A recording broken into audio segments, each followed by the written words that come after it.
I will remove from you your heart of stone and give you a heart of flesh. So God promises the Israelites through the prophet Ezekiel in the Hebrew Bible. Given a choice, how many of us would willingly accept this kind of divine intervention, this organ transplant from God? It sounds pretty good to me.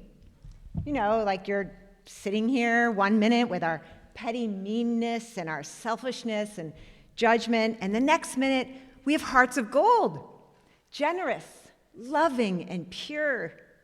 It sounds pretty darn good, doesn't it? No wonder so many people sign up for that promise. Of course, as a Unitarian Universalist, I don't believe spiritual transformation usually works that way. Spiritual transformation is real, and it's possible for everyone, no matter how stone cold we are. But it's not usually that sudden.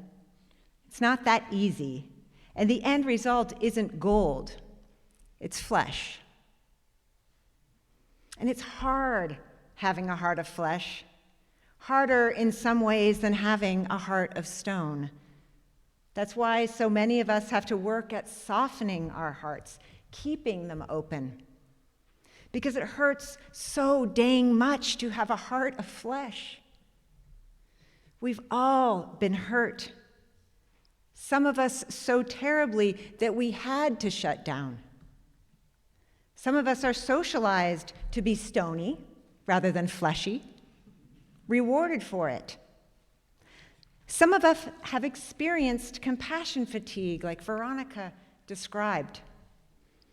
So one way or another, many of us have ended up trading our fleshy hearts for stone in some capacity, to some degree.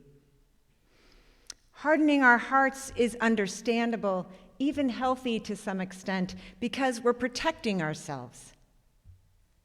But it's a devil's bargain if it goes too far. Because we lose so much when we trade our flesh for stone. We close ourselves off from joy, connection, and intimacy. We lose the juicy richness of life.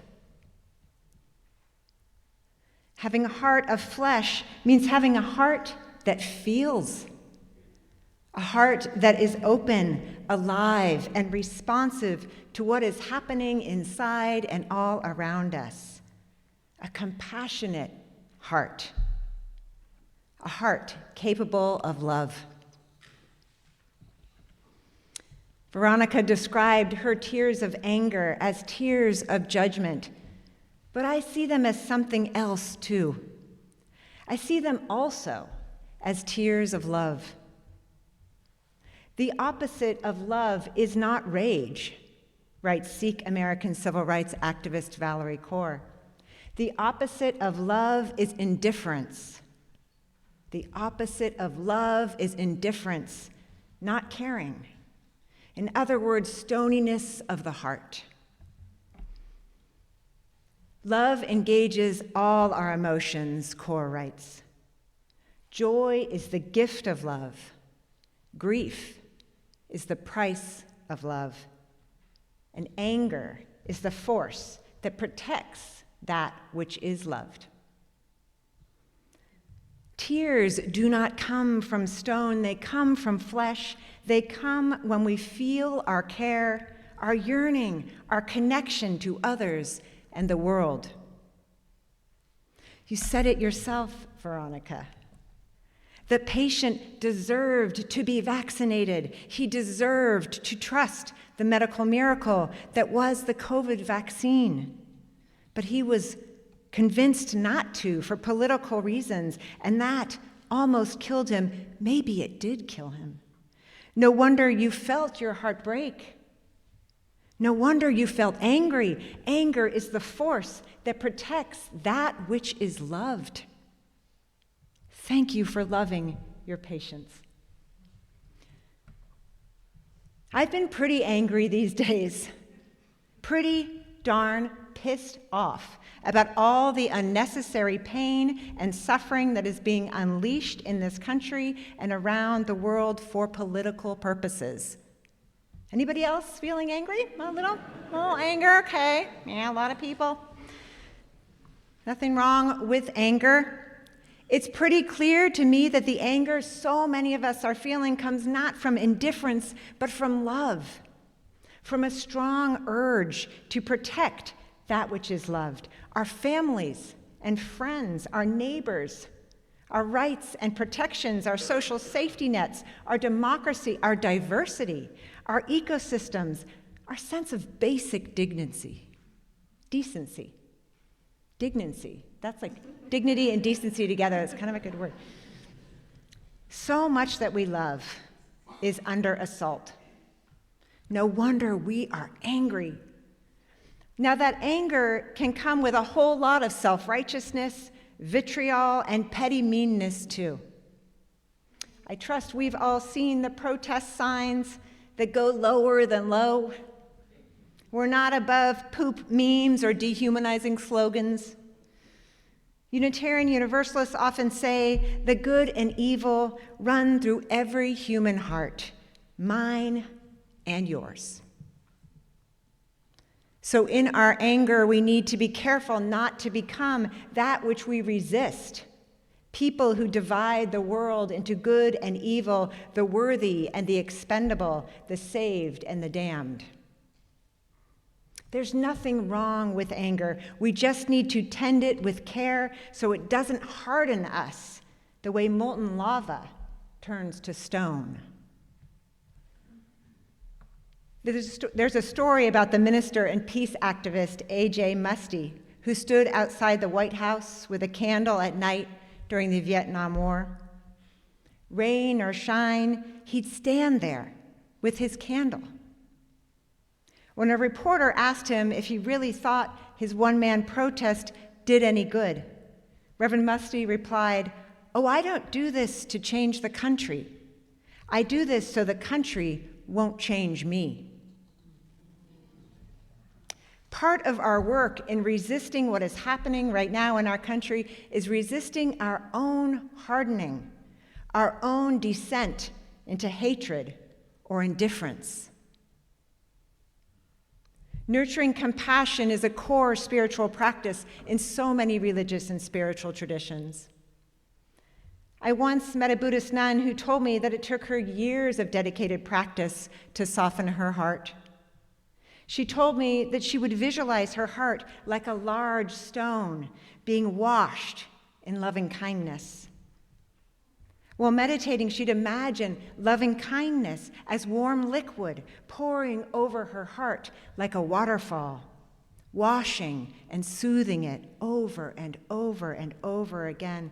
And ever so gradually, over months, she felt her heart softening the way running water smooths and softens stone.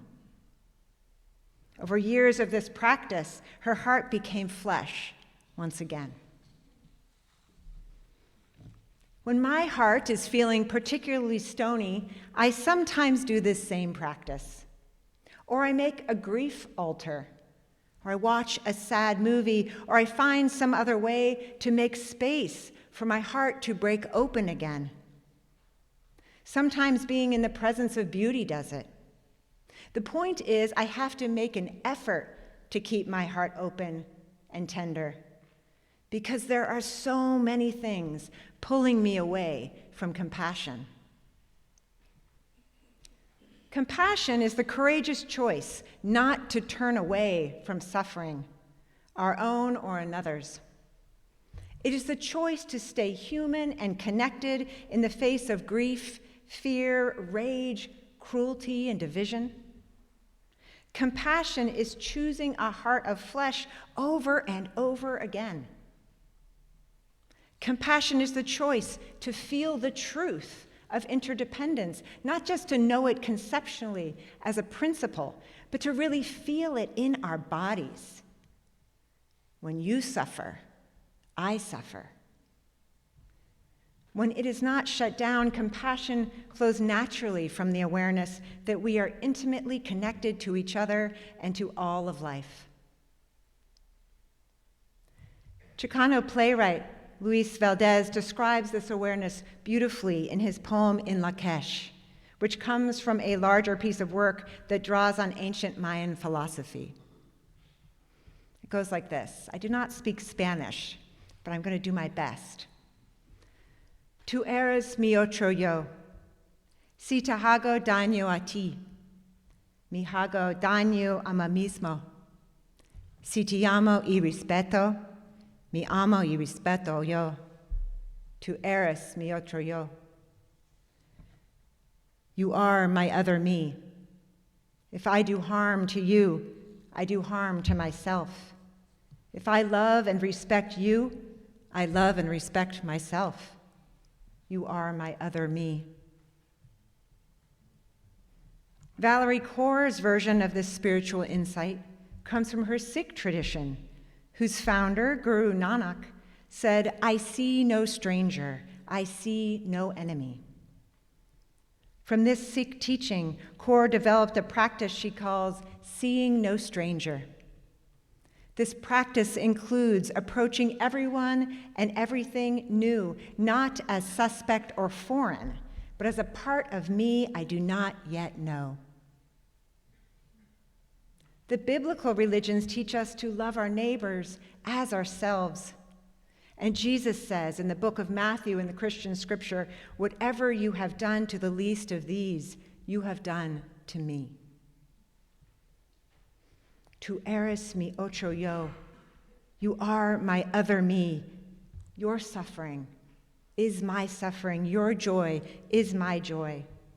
Whatever you do to the most vulnerable and marginalized among us, you do to Jesus. We share the same source and the same destiny, we often say in universalism. We can only get free together. These are different theological expressions of the human experience of compassion, which stems from our interdependence. My friends, our country is facing a profound spiritual crisis, a crisis of compassion.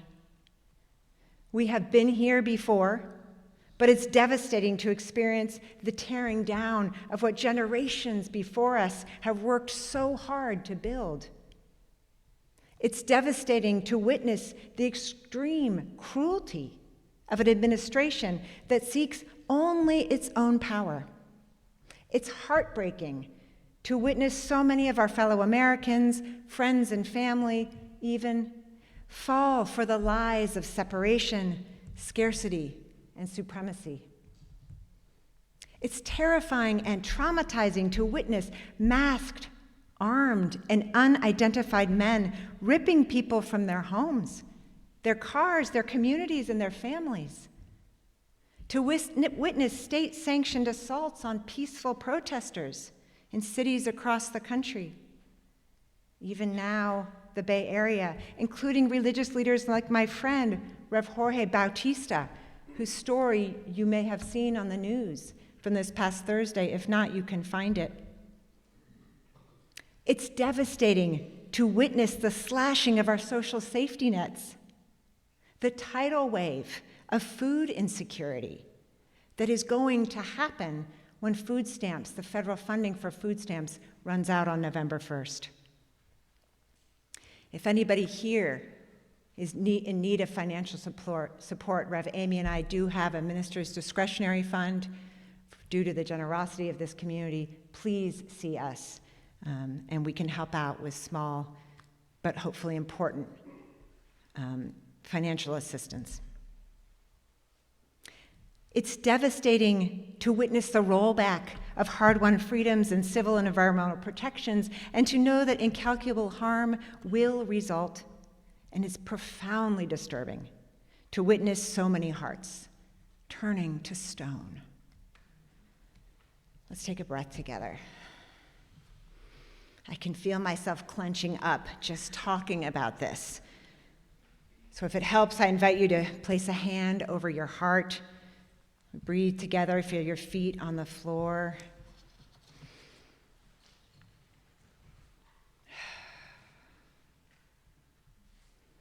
Reverend Cameron Trimble writes, "There's a reason so many of us feel disoriented, not just because of what is happening around us, but what is happening to us. We are being conditioned to shut down, slowly, steadily, and almost imperceptibly. The barrage of cruelty, confusion, and spectacle and spin has a cumulative effect. It wears on our capacity to feel, to care, to respond with presence rather than reflex. We are being trained through repetition to expect harm and then to normalize it. That is the danger of this moment, not just political collapse or climate unraveling or the erosion of public trust, but the numbing of our souls. We are being trained to replace our hearts of flesh with hearts of stone. We must resist this, my friends, now more than ever. We must actively nurture compassion. Tenderness, writes Trimble, is not weakness. It is resistance in its most radiant form. It's how we stay soft without surrendering. It's how we walk through the world with our eyes open and our hearts intact. When we reach for one another with care, when we peacefully protest, offer a gentle word, hold silence with someone in pain, we resist the empire's logic of separation. That was Reverend Cameron Trimble. When we gather in community, rooted in our shared values and held together by our covenants, we resist the empire's logic of separation. We come together for worship, to connect to sources that inspire and center us, that root us in our deepest values, and to remember that we are not alone, to remember that we are connected in mystery and miracle, in joy and in sorrow, in struggle and in celebration. And we do this together each Sunday so that we can go out into the world with more strength and tenderness, or what we often call with a spirit of love. The theology of love that animates Unitarian Universalism is not a sentimental kind of love, not mere emotion. It is rather an active love, a transforming love. For me, it is compassion in action. Rooted in Universalist belief that we share the same source and the same destiny, our faith calls us to see no stranger, calls us to act in solidarity, calls us to radical compassion. And I'll end with this prayer by Reverend Michelle Collins called Prayer for Cultivating Compassion for the World. Ground of being, we witness a world on fire, literally and metaphorically. Headlines scream of cruelty and division. Children go hungry while others feast. The earth herself groans under the weight of our carelessness and selfishness. Some days the suffering feels too vast, the darkness too deep. We are tempted to close our hearts rather than let them break open again and again. To choose cynicism over hope, numbness over feeling, despair over the vulnerable act of caring. Yet here we gather, proof that love persists. In every city, on every continent, hearts like ours beat with stubborn compassion. Strangers comfort strangers, neighbors feed neighbors. People choose justice when injustice would be easier. Remind us that we are part of something larger than our individual capacity to heal, that every act of kindness creates ripples we'll never see, that the light of compassion, however small our flame, joins with countless others to push back the darkness. May we trust that love is stronger than fear, that justice is more powerful than oppression, that ordinary people choosing extraordinary kindness can and will transform this world. May it be so. Amen, and blessed be.